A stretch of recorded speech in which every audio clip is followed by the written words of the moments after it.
Hey guys, welcome back to my YouTube channel. അപ്പൊ ഇന്ന് ഞാൻ വന്നിട്ടുള്ളത് നമ്മുടെ യൂട്യൂബ് ഷോർട്സ് വൈറലാകാൻ വേണ്ടിയിട്ട് ഞാൻ എന്റെ ചാനലിൽ ചെയ്തിട്ടുള്ള ഒരു ചെറിയ ട്രിക്കാണ് കേട്ടോ.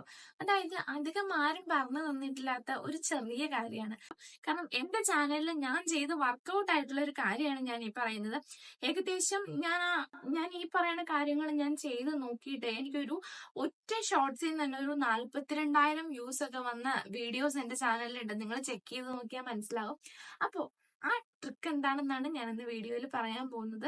വീഡിയോ ഇഷ്ടപ്പെട്ടു കഴിഞ്ഞാൽ ലൈക്ക് ചെയ്യാനും ഷെയർ ചെയ്യാനും സബ്സ്ക്രൈബ് ചെയ്യാനും മറക്കരുത് കേട്ടോ. അതുപോലെ തന്നെ വീഡിയോ സ്കിപ്പ് ചെയ്യാണ്ട് കാണുക. ബിഗിനേഴ്സ് ആയിട്ട് വരുന്ന യൂട്യൂബേഴ്സിന് പലർക്കും ഇപ്പോഴും യൂട്യൂബിൽ ഷോർട്സ് എങ്ങനെയാണ് അപ്ലോഡ് ചെയ്യേണ്ടതെന്ന് അറിയില്ല. പലരും നമ്മൾ ഈ യൂട്യൂബിലെ വീഡിയോ, അതായത് ഷോർട്സ് ഒക്കെ സ്ക്രോൾ ചെയ്ത് പോകുന്ന സമയത്ത് അതിന്റെ താഴെ കാണിക്കുന്ന ഒരു ബട്ടണിൽ ഞെക്കിയാൽ നമുക്ക് യൂസ് സൗണ്ട് എന്ന് കിട്ടും. ആ സൗണ്ട് എടുത്തിട്ട് ഡയറക്റ്റ് യൂട്യൂബിൽ വീഡിയോ ഇടുന്നവരാണ് നിങ്ങളിൽ പലരും.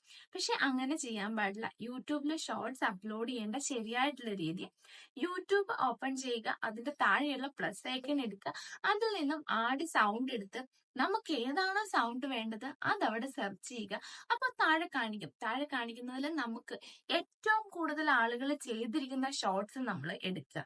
എന്നിട്ട് നമ്മൾ വീഡിയോ അതിൽ അപ്ലോഡ് ചെയ്യുക. അങ്ങനെയാണ് ഷോർട്സ് അപ്ലോഡ് ചെയ്യേണ്ട ശരിയായ രീതി എന്ന് പറയുന്നത്. അപ്പോൾ ഇങ്ങനെ അപ്ലോഡ് ചെയ്യുന്ന സമയത്ത് നമുക്ക് ചില വീഡിയോസ് നമ്മൾ ഡയലോഗ്സ് ഒക്കെ ആണെന്നുണ്ടെങ്കിൽ നമുക്ക് ഡയറക്റ്റ് യൂട്യൂബിൽ കയറി മാത്രമേ ചെയ്യാൻ പറ്റുള്ളൂ. നമ്മൾ ഡൗൺലോഡ് ചെയ്തെടുത്തിട്ട്, അതായത് ആ സൗണ്ട് ഡൗൺലോഡ് ചെയ്തെടുത്തിട്ട് നമ്മൾ ചെയ്യുമ്പോൾ നമുക്ക് ചിലപ്പോൾ എന്തെങ്കിലും ഇഷ്യൂസ് ഒക്കെ അതിൽ വരാനുള്ള ചാൻസ് ഉണ്ട്. ഓൾറെഡി എഡിറ്റ് ചെയ്തിട്ടുള്ള വീഡിയോസ് ഒക്കെ നമ്മൾ സോങ്സിന്റെ കൂടുതൽ അപ്ലോഡ് ചെയ്യുമ്പോൾ ഒരു ഭംഗിയൊക്കെ ഉണ്ടാവും. പക്ഷെ അതിൽ പ്രശ്നം എന്താണെന്ന് വെച്ച് കഴിഞ്ഞാൽ അതിലുള്ള ഡയലോഗ്സ് ഒക്കെ ഉണ്ടല്ലോ. ഈ ഡയലോഗ്സ് നമ്മൾ ചെയ്യാൻ നേരം നമ്മൾ യൂട്യൂബിൽ കയറി ഡയറക്റ്റ് വേണം ചെയ്യാൻ. ഇങ്ങനെ ചെയ്യുന്ന സമയത്ത് യൂട്യൂബ് നമുക്ക് തരുന്ന ഫിൽറ്റർ മാത്രമേ അതിലുള്ളൂ.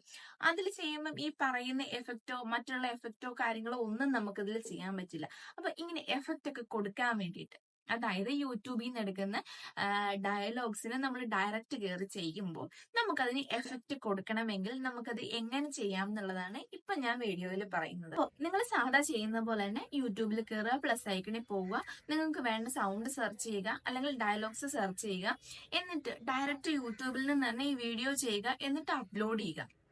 ഇതാണ് ഫസ്റ്റ് പ്രൊസീജിയർ എന്ന് പറയുന്നത്. സെക്കൻഡ് പ്രൊസീജിയർ, നമ്മൾ YT സ്റ്റുഡിയോയിൽ പോവുക.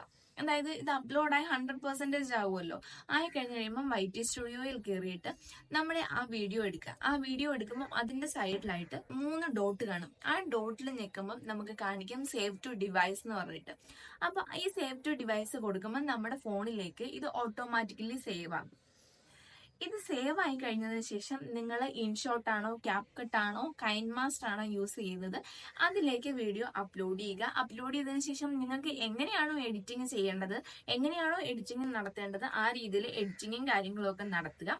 ഇങ്ങനെ നടത്തിയിട്ട് വീണ്ടും നമ്മൾ യൂട്യൂബിൽ കയറിയിട്ട് ആ സൗണ്ട് സെർച്ച് ചെയ്യുക. സെർച്ച് ചെയ്തിട്ട് വീണ്ടും ഈ യൂട്യൂബിലേക്ക് വീഡിയോ അപ്ലോഡ് ചെയ്ത് കൊടുക്കുക. അപ്ലോഡ് ചെയ്യുന്ന സമയത്ത് നമ്മൾ ശ്രദ്ധിക്കേണ്ടത് യുവർ ഓഡിയോ എന്നുള്ളിടത്ത് അത് 0 ആക്കി കൊടുക്കണം. എന്നിട്ട് യൂട്യൂബിലെ സൗണ്ട് ഡയറക്റ്റ് കൊടുത്ത് നമ്മൾ അപ്ലോഡ് ചെയ്യുകയാണെന്നുണ്ടെങ്കിൽ നമുക്ക് കൂടുതൽ എന്താ പറയാ, നമ്മുടെ വീഡിയോസിന് വേറെ പ്രശ്നങ്ങളോ കാര്യങ്ങളോ ഒന്നും വരത്തുമില്ല.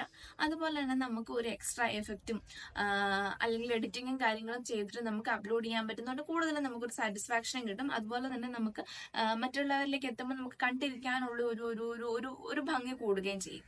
അപ്പൊ ഇങ്ങനെയാണ് എന്റെ വീഡിയോസിൽ പലതും ഞാൻ അതായത് യൂട്യൂബിൽ നിന്ന് ഡയറക്റ്റ് എടുക്കുന്ന ഡയലോഗ്സിന് പലതിനും ഞാൻ ഇങ്ങനെയാണ് വീഡിയോയും കാര്യങ്ങളും എഡിറ്റ് ഒക്കെ ചെയ്യുന്നത്. അപ്പൊ നിങ്ങളും കൂടെ ഒന്ന് ട്രൈ ചെയ്ത് നോക്കുക. ഇഷ്ടപ്പെട്ടു കഴിഞ്ഞാൽ ലൈക്ക് ചെയ്യാനും ഷെയർ ചെയ്യാനും സബ്സ്ക്രൈബ് ചെയ്യാനും മറക്കണ്ട. അപ്പൊ നെക്സ്റ്റ് വീഡിയോ കാണാം. ബൈ.